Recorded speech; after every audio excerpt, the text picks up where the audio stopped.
સમાચારમાં તમારું સ્વાગત છે। હવામાન વિભાગ દ્વારા આગામી 4 દિવસની આગાહી કરી છે, જેમાં વરસાદની સંભાવના વ્યક્ત કરાઈ નથી। જોકે રાજ્યમાં ઘણા ઠેકાણે વાદળછાયો વરસાદ છે અને નજીકના સમયમાં હવામાનનો પલટો થઈ શકે છે તેવી સંભાવના છે। રાજ્યમાં વરસાદી વાતાવરણની સાથે તાપમાન સામાન્ય કરતાં ઊંચું નોંધાયું છે। હવામાન નિષ્ણાંત અંબાલાલ પટેલ દ્વારા એપ્રિલમાં પણ માવઠાને પરેશાન કરવા માટેની આગાહી થઈ છે।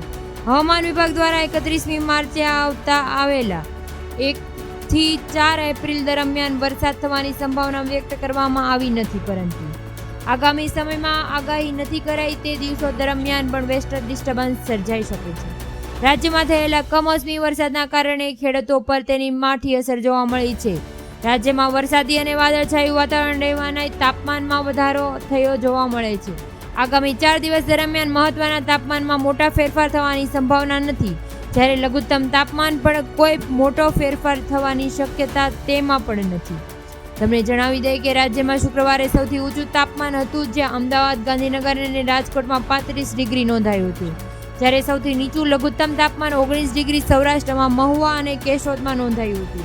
આ સિવાય રાજ્યમાં અન્ય ભાગોમાં લગભગ 20 થી 21 ડિગ્રી તાપમાન રહ્યું હતું। તમને જો અમારો આ વિડીયો પસંદ આવ્યો હોય તો સબસ્ક્રાઇબ કરવાનું ભૂલશો નહીં। ધન્યવાદ।